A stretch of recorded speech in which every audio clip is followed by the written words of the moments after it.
Hello everyone, welcome back to my channel. So today we are going to discuss about the Cushing syndrome. Cushing syndrome very simple and very important topic. So देखो क्या होता है ना, basically normally अगर हम देखें तो सबसे पहले हमारे ब्रेन के अंदर क्या है, पिट्यूटरी ग्लैंड है. सो ये पिट्यूटरी ग्लैंड है, ठीक है, ये हमारा पिट्यूटरी ग्लैंड है. एंड यहाँ से क्या निकलता है, यहाँ से रिलीज होता है हमारा ACTH hormone. ACTH hormone adrenocorticotropic hormone release होता है. एंड ये ACTH हार्मोन किस पे एक्ट करता है, ये ACTH हार्मोन एक्ट करता है हमारे एड्रेनल ग्लैंड पे. ये एड्रेनल ग्लैंड पे एक्ट करता है, ठीक है ना. एड्रेनल ग्लैंड के फर्दर दो पार्ट होते हैं. जब आप इसको डिवाइड करोगे तो एड्रेनल मेडुला होता है जो कि अंदर वाला पार्ट, एंड बाहर वाले पार्ट को बोलते हैं एड्रेनल कॉर्टेक्स, ठीक है ना.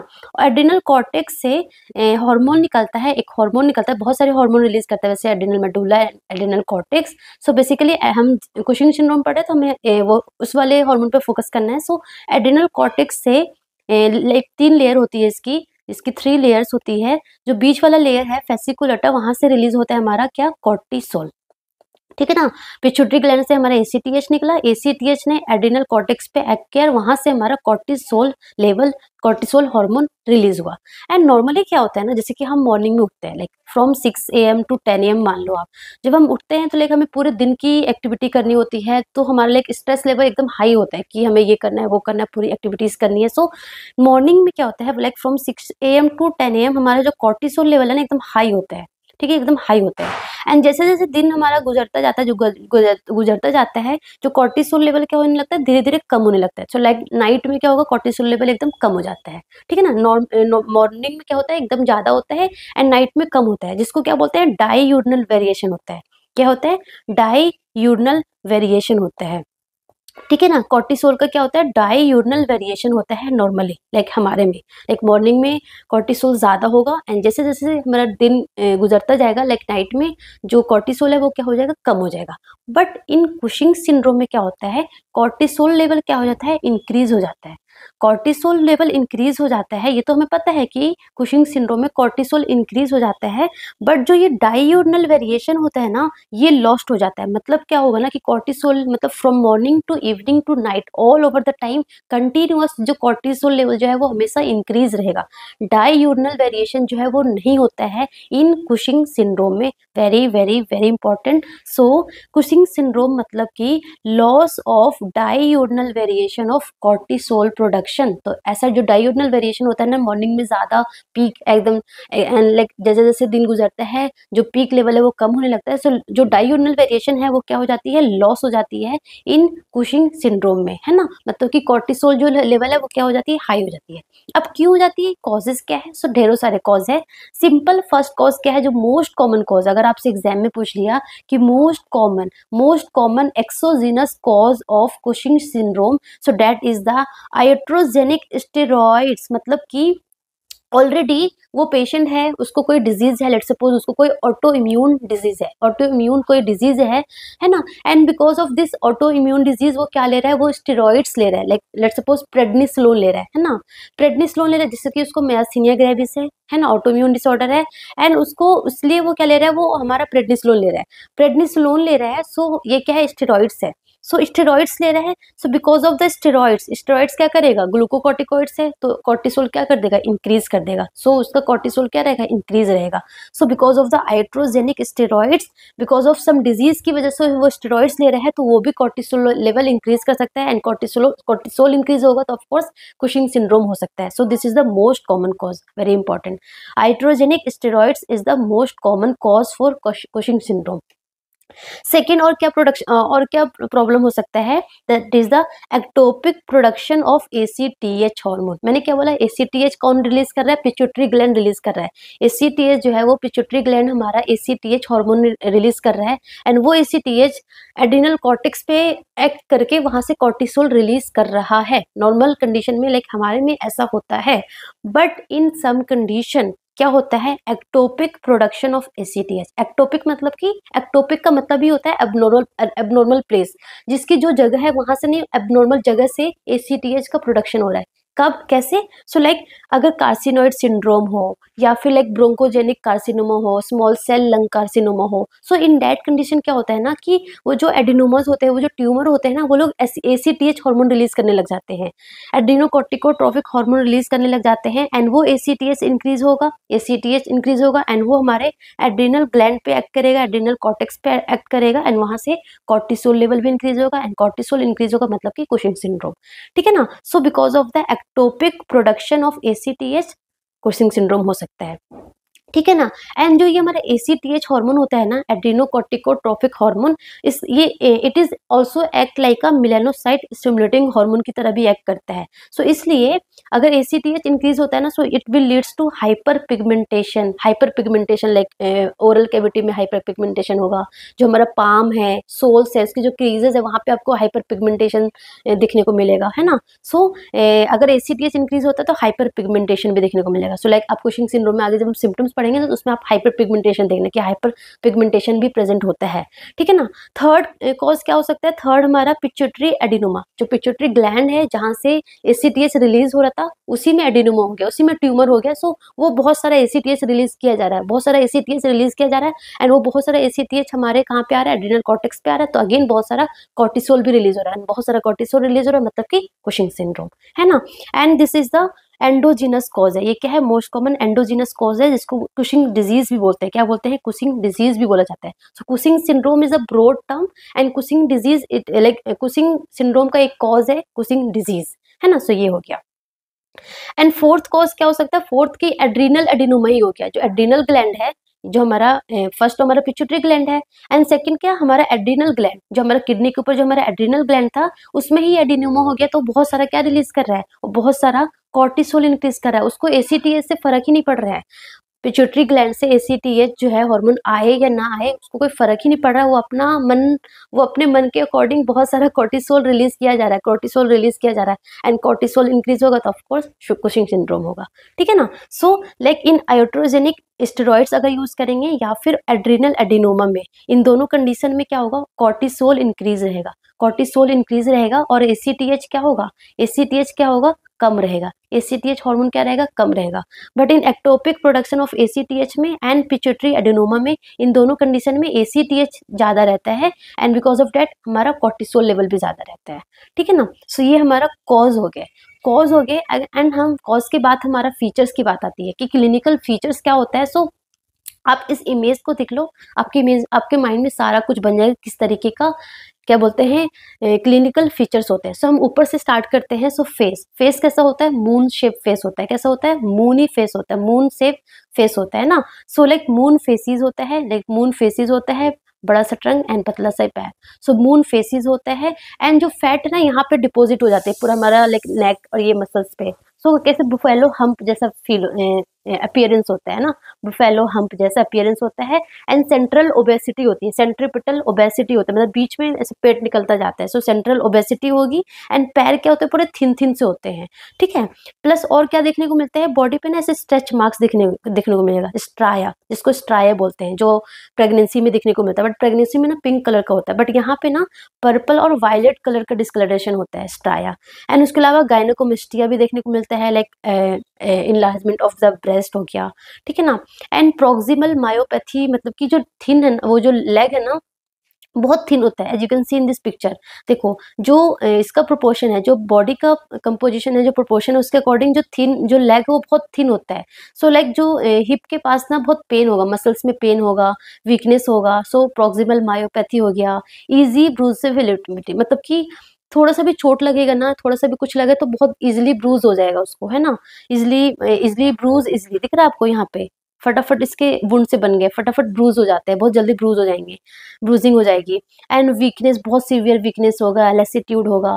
बाकी प्रोटीन का बहुत ज्यादा कैटाबोलिज्म होता है इन लोगों में। सो प्रोटीन का कैटाबोलिज्म होने की वजह से लाइक बहुत मसल वीकनेस, मसल वेस्टिंग देखने को मिलेगा, मतलब कि मसल वेस्टिंग बहुत ज्यादा होता है, सीवियर मसल वेस्टिंग देखने को मिलता है।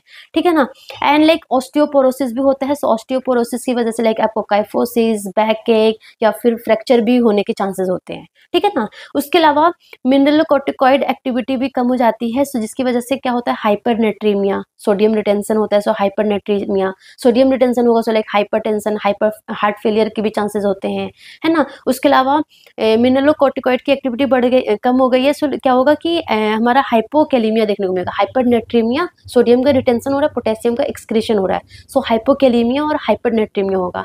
एंड हाइपोकैलेमिया, इसकी वजह से हाइपोकैलेमिक मेटाबॉलिक एल्कलोसिस भी देखने को मिलता है, ठीक है ना।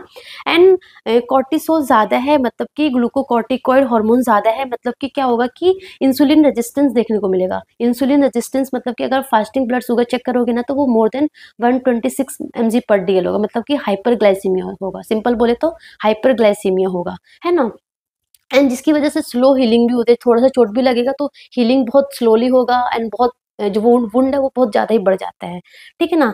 फीमेल में हिर्सुटिज्म देखने को मिलेगा, like abnormal hair growth on the face, weight gain होगा, ओलिगोमेनोरिया भी हो सकता है, लिविडो लॉस हो सकता है इन मेल एंड फीमेल में, है ना।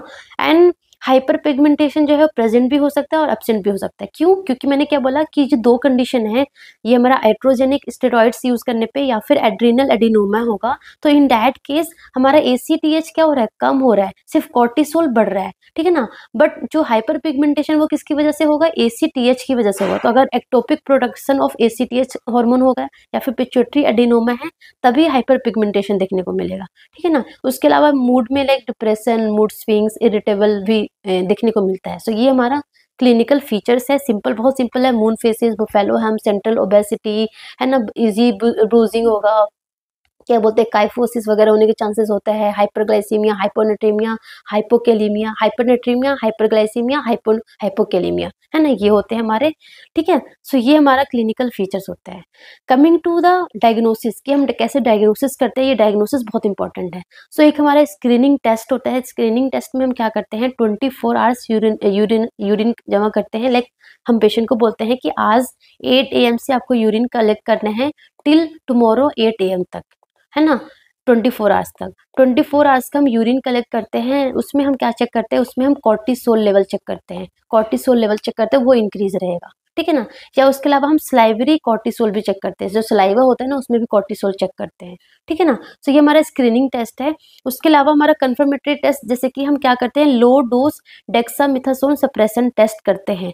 मतलब क्या है ना कि low dose dexamethasone suppression test क्या है कि नॉर्मली क्या होगा, डेक्सामेथासोन, लेट सपोज हमने डेक्सामेथासोन लिया, I am a normal person, मुझे कुशिंग सिंड्रोम नहीं है, मैं नॉर्मल हूँ। अगर मैंने डेक्सामेथासोन लिया, तो डेक्सामेथासोन क्या है, ग्लूकोकॉर्टिकॉइड्स है, अगर मैं वो लूंगी तो क्या होगा, वो हार्मोन जैसे ही मैं डेक्सामेथासोन जो मेडिसिन लूंगी, तो जो हमारा ACTH जो एक्टिवेट होता है, ACTH जो है वो कॉर्टिसोल, सॉरी, एड्रेनल कॉर्टेक्स पे एक्ट करते कॉर्टिसोल रिलीज करता है, वो नहीं होगा, क्योंकि ऑलरेडी मेरे बॉडी में ग्लूकोकॉर्टिकॉइड्स है, तो ACTH एक्टिवेट नहीं होगा। बॉडी को पता है कि ऑलरेडी ग्लूकोकॉर्टिकॉइड्स है, तो आपको कॉर्टिसोल रिलीज करने की जरूरत नहीं है इन नॉर्मल कंडीशन में, है ना। तो कॉर्टिसोल रिलीज नहीं होगा क्योंकि मैंने ऑलरेडी क्या ले रखा है, डेक्सामेथासोन ले रखा है।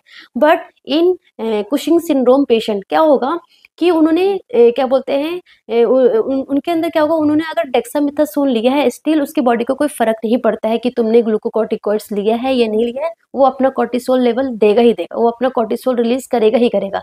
सो इन दैट केस में क्या बोलते हैं, कुशिंग सिंड्रोम पेशेंट में क्या होगा कि वो डेक्सामेथासोन लेंगे ना, तो उनमें जो सप्रेशन है, जो कॉर्टिसोल का सप्रेशन है, वो नहीं होगा, ठीक है ना। सो क्या करते हैं, हम low dose dexamethasone suppression test करते हैं, तो हम क्या देते हैं, 0.5 mg 6 आवर्ली फॉर 2 डेज तक देते हैं। मतलब कि हम पहले क्या करते हैं, डेक्सामेथासोन देने से पहले हम कॉर्टिसोल लेवल चेक करते हैं, फिर हम 2 दिन तक कॉर्टिसोल देते हैं। 2 दिन तक कितना देते हैं, 0.5 mg 6 आवर्ली देते हैं। मतलब एवरी 6 आवर्ली हम 0.5 mg देते हैं, मतलब टोटल 8 डोज देते हैं, टोटल 8 डोज देते हैं। उसके बाद बिफोर डेक्सामेथासोन देने से पहले हम कॉर्टिसोल लेवल चेक करते हैं, एंड आफ्टर डेक्सामेथासोन देने के बाद हम कॉर्टिसोल लेवल चेक करते हैं एंड देखते हैं कि सप्रेशन हुआ या नहीं हुआ। अगर सप्रेशन नहीं हुआ, इट मीन्स कि इसको कुशिंग सिंड्रोम है, ठीक है ना। सो ये हो गया। उसके अलावा अगर हम इमेजिंग की बात करें, तो अगर एड्रीनल एडिनोमा होगा, एड्रीनल ग्लैंड में एडिनोमा होगा, तो हम CT एब्डोमेन करेंगे, तो वहां पे दिख जाएगा, ठीक है। अगर पिट्यूटरी एडिनोमा है, तो हम क्या करते हैं, MRI हेड करते हैं, तो वहां पे दिख जाता है। सो ये हमारा डायग्नोसिस हमारा क्राइटेरिया है, ठीक है ना। Coming to the treatment part में पहला हमारा क्या टाइप था, पहला हमारा था आयोट्रोजेनिक। अगर आयोट्रोजेनिक स्टेरॉइड्स की वजह से अगर कुशिंग सिंड्रोम हो रहा है तो हम क्या करेंगे, स्टेरॉइड्स लेने की वजह से हो रहा है ना, स्टेरॉइड्स लेने की वजह से हो रहा है कुशिंग सिंड्रोम, तो हम क्या करेंगे, स्टेरॉइड्स को क्या करेंगे, स्टॉप कर देंगे, स्टेरॉइड्स को ही हटा देंगे, है ना। तो स्टेरॉइड्स को हटा देंगे, ठीक है। बट वेरी वेरी इंपॉर्टेंट, यहाँ से एमसीक्यू एग्जाम में आता है कि कभी भी अगर पेशेंट स्टेरॉइड्स पे है, बहुत सारी ऐसी दवा कुछ होती है जैसे कि एंटी एपिलेप्टिक ड्रग भी हो गया, ऐसे बहुत सारी मेडिसिन है जो कि आप एकदम से स्टॉप नहीं कर सकते हो, है ना। जैसे कि आपने स्टेरॉइड्स को एकदम से स्टॉप किया तो क्या होगा, एड्रिनल एडिसोनियन क्राइसिस हो सकता है। क्या हो सकता है, एडिसोनियन क्राइसिस हो सकता है, क्योंकि आपने स्टेरॉइड्स को एकदम से स्टॉप किया तो क्या होगा, सडन स्टेरॉइड्स को विड्रॉ करने से क्या होगा कि एडिसोनियन क्राइसिस होगा, एकदम से कोर्टिसोल कम हो जाएगा, है ना। तो एकदम से कम होगा तो बहुत ज्यादा दिक्कत हो जाती है सर, उसको बोलते हैं एडिसोनियन क्राइसिस, है ना। सो कभी भी स्टेरॉइड्स पेशेंट का चल रहा हो तो कभी भी सडन स्टॉप नहीं करना होता है टू प्रिवेंट एडिसोनियन क्राइसिस। ये एग्जाम में एमसीक्यू पूछते हैं, ठीक है ना। सो हमेशा हम क्या करेंगे, पहले टेपर करेंगे। लेट्स सपोज पेशेंट प्रेडनिसोलोन ले रहा था 60 mg ओडी, 60 mg ले रहा था तो उसको हम 50 mg करेंगे, देन 40 mg करेंगे, 30 mg करेंगे, 20 mg करेंगे, 10 mg करेंगे, 5 mg करेंगे, इस तरीके से हम स्टॉप करेंगे। सो पहले हम क्या करेंगे, टेपर द स्टेरॉइड्स, स्टेरॉइड्स को टेपर करेंगे, या फिर हम क्या कर सकते हैं, स्टेरॉइड्स स्पेसिंग एजेंट, मतलब स्टेरॉइड्स की जगह उसके जैसा कोई और एजेंट दे सकते हैं, जैसे कि एजाथाइप्यूरिन दे दिया उसकी जगह पे, है ना। सो ये हमारा हो गया फॉर ट्रीटमेंट ऑफ आयोट्रोजेनिक स्टेरॉइड्स के लिए। सेकेंड है, अगर पिट्यूटरी एडिनोमा है ना। सेकेंड हमने क्या देखा, पिट्यूटरी एडिनोमा है, जो पिट्यूटरी ग्लैंड है उसमें ट्यूमर है, तो उस इन दैट केस क्या करेंगे, हम पिट्यूटरी ग्लैंड को ही रिमूव कर देंगे। सो हम क्या करते हैं, कौन सी सर्जरी करते हैं, ये सर्जरी का नाम आपको पता होना चाहिए, ट्रांस स्फिनोइडल हाइपोफिजेक्टोमी करते हैं। सी दिस इज मेज, मतलब नेजल के थ्रू जाता है स्कोप, एंड वो क्या करता है, पिट्यूटरी ग्लैंड के पास जाता है, एंड पार्ट ऑफ जो पिट्यूटरी ग्लैंड है उसको क्या करता है, रिमूव कर देता है। So this surgery is known as transsphenoidal hypophysectomy, ठीक है ना। सो ये हो गया। थर्ड केस हो सकता है कि एड्रिनल में एडिनोमा है, जो एड्रिनल ग्लैंड है, जो हमारा किडनी के ऊपर जो हमारा एड्रिनल ग्लैंड बैठा हुआ था, दिस एड्रिनल ग्लैंड, इसमें एडिनोमा है, तो मतलब क्या करेंगे, ये एड्रिनल ग्लैंड को ही रिमूव कर देंगे। सो दो किडनी है तो हमारे दो हमारा क्या है, एड्रिनल ग्लैंड होगा। सो अगर कोई एक एड्रिनल ग्लैंड पे अगर एडिनोमा है तो वो वाला रिमूव करेंगे, अगर दोनों में एडिनोमा है तो दोनों को ही रिमूव करना पड़ेगा, है ना। पर कुछ कंडीशन है कि जब आप एड्रिनल ग्लैंड का मतलब एड्रिनल एडिनोमा है तो एड्रिनल ग्लैंड रिमूव करते हैं, उसको बोलते हैं एड्रिनलेक्टोमी, एड्रिनल ग्लैंड को रिमूव करना, ठीक है ना। सो रिमूव तो हम कर दिया, ठीक है ना, रिमूव कर दिया।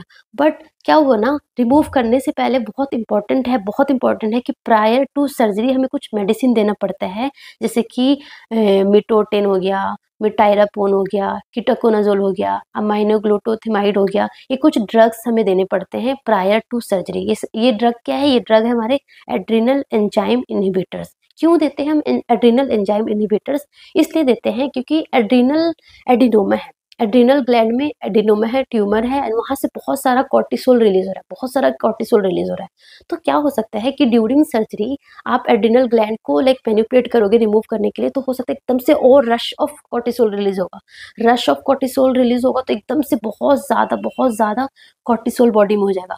बहुत सारा कॉर्टिसोल होगा तो लाइक हाइपरटेंशन, सीवियर हाइपरग्लाइसीमिया, ये सारे कंडीशन देखने को मिल सकता है। फर्स्ट रीजन इज दैट, है ना, इसलिए हम ये बिफोर सर्जरी हम एड्रिनल एंजाइम इनहिबिटर्स देते हैं।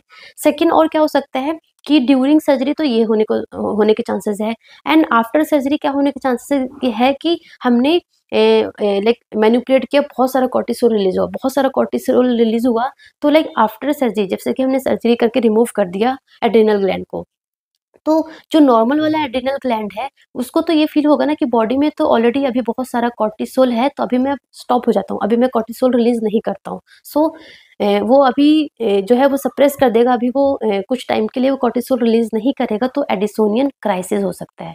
बाद में क्या हो सकता है, एडिसोनियन क्राइसिस हो सकता है। इसीलिए प्रायर टू सर्जरी हम एड्रिनल एंजाइम इनहिबिटर्स देते हैं, सो दैट जो एडिनोमा था, जो एड्रिनल ग्लैंड में ट्यूमर था, जो बहुत सारा कॉर्टिसोल रिलीज कर रहा था, वो थोड़ा इनहिबिट हो जाए, है ना। तो हम मिटाटोन, मिटाइरापोन, कीटोकोनाजोल देते हैं बिफोर द सर्जरी, ठीक है ना। उसके बाद हम रिमूव कर देते हैं। रिमूव करने के बाद लाइक 24 टू 48 आवर्स के लिए क्लोज ऑब्जर्वेशन देना होता है, लाइक हम हाइड्रोकोर्टिसोन भी टैबलेट वगैरह भी देते हैं, तब तक जो नॉर्मल एड्रिनल ग्लैंड है वो पूरा अपना फंक्शन स्टार्ट कर देता है, ठीक है ना।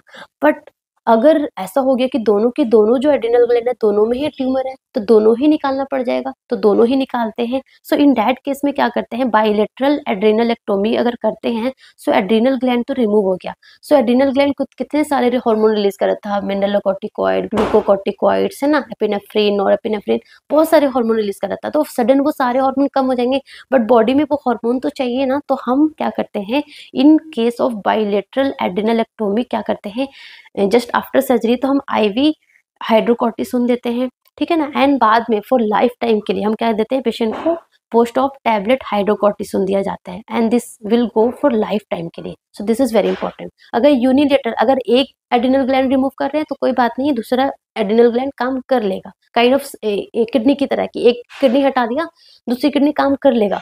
बट अगर दोनों ही किडनी नहीं होगा, दोनों ही ग्लैंड नहीं होंगे, दोनों ही एड्रिनल ग्लैंड नहीं होंगे, तो हार्मोन कहाँ से मिलेगा, तो हम बाहर से देंगे, बाहर से हम सप्लीमेंट देंगे, that is a tablet hydrocortisone for life time के लिए, ठीक है ना। सो ये हुआ, बट हमने एड्रिनल ग्लैंड रिमूव किया है, जो कॉर्टिसोल जो बहुत सारा रिलीज करा तो वो रिमूव किया, बट पिट्यूटरी ग्लैंड से एसीटीएस तो रिलीज हो रहा है ना, पिट्यूटरी ग्लैंड तो एसीटीएस रिलीज कर रहा है, राइट, ये कर रहा है। सो जिसकी वजह से क्या होगा, हाइपर पिगमेंटेशन देखने को मिलता है, क्योंकि एसीटीएस का जो काम है काइंड ऑफ एम जो मेलानोसाइट स्टिमुलेटिंग हार्मोन की तरह होता है, तो वो हाइपर पिगमेंटेशन करेगा। सो हाइपर पिगमेंटेशन जिसको नेल्सन सिंड्रोम बोलते हैं, क्या बोलते हैं जिसको, नेल्सन सिंड्रोम। तो ये आपको ट्रीटमेंट पार्ट में याद करना होगा। उसके अलावा अगर हम नर्सिंग मैनेजमेंट बोले तो हमें प्रॉपर वाइटल्स मॉनिटर करना है, specially the BP, blood pressure, heart rate बहुत इंपॉर्टेंट है। डेली हमें इनटेक आउटपुट देखना है, डेली वेट मॉनिटर करना है कि पेशेंट का वेट गेन कितना ज़्यादा हो रहा है, ब्लड ग्लूकोज लेवल मॉनिटर करना है, protect from infection, very very important, infection से प्रिवेंट करना है पेशेंट को। हमें लो सोडियम डाइट देना है क्योंकि हाइपरनेट्रीमिया कंडीशन है, हाइपोकैलीमिया है, सो पोटेशियम रिच डाइट देना है, और हमें हाई प्रोटीन डाइट पेशेंट को बोलना है ना। सो ये कुछ चीज़ों का हमें प्रॉपर ध्यान रखना है पेशेंट का, ठीक है ना। So that's all about today. I hope आपको समझ में आ गया होगा ये सारा टॉपिक, है ना। कुशिंग सिंड्रोम वेरी सिंपल है, एंड कुछ भी यहाँ से पूछ लेते हैं, ट्रीटमेंट पार्ट से, क्लिनिकल फीचर से, डायग्नोसिस से, कहीं से कुछ भी आ जाता है, ठीक है ना। सो आई होप आपको चीज़ें समझ में आ गई होगी। So that's all about today. Thank you so much, all the best.